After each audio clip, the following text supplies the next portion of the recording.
સમાચાર મોરબીથી મોરબી પોલીસે પણ ગેરકાયદે બાંગ્લાદેશીઓને લઈ અને ચેકિંગ હાથ ધર્યું છે. ગ્રીન ચોકના સોની બજારમાં ચેકિંગ હાથ ધરવામાં આવ્યું છે. સરપ્રાઇઝ ચેકિંગ દરમિયાન પોલીસે બંગાળી કારીગરોના ડોક્યુમેન્ટની ચકાસણી કરી છે. તો મોરબી પોલીસ પણ સતર્ક બની ગઈ છે અને બાંગ્લાદેશીઓને લઈ અને ચેકિંગ હાથ ધરવામાં આવ્યું છે. ગ્રીન ચોકના સોની બજારમાં ચેકિંગ હાથ ધરવામાં આવ્યું છે. સરપ્રાઇઝ ચેકિંગથી ખળભળાટ મચી ગયો છે. પોલીસે બંગાળી કારીગરોના ડોક્યુમેન્ટની ચકાસણી કરી છે.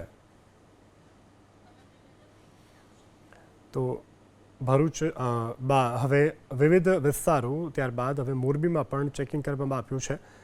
પોલીસે બંગાળી કારીગરોના ડોક્યુમેન્ટની ચકાસણી કરી છે. મોરબી પોલીસે ગેરકાયદે બાંગ્લાદેશીઓને લઈ અને સરપ્રાઇઝ ચેકિંગ હાથ ધર્યું હતું.